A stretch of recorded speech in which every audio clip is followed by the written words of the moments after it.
વરસાદી પાણીના નિકાલ માટેનો ડાઉનટેક પાઇપ કાપીને ટી જોઇન્ટને તેની જગ્યાએ ફિટ કરો. ટી જોઇન્ટવાળા પાઇપના છેડે ફ્લશ વાલ્વને લગાવો. ટી જોઇન્ટના ત્રીજા છેડાને પાઇપથી ફિલ્ટરના ઇનલેટ સાથે જોડો.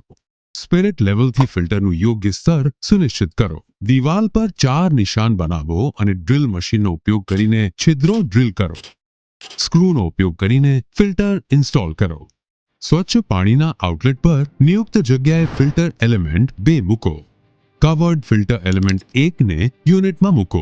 યુનિટના 2 નોબ પર પારદર્શક ઢાંકણ ઇન્સ્ટોલ કરો. 4 ઇંચ વ્યાસ અને 6 કિલોગ્રામ તાકાતવાળા પીવીસી પાઇપનો ઉપયોગ કરીને ફિલ્ટરના સ્વચ્છ પાણીના આઉટલેટને બોરવેલ અથવા ટાંકીના કેસિંગ પાઇપ સાથે જોડો.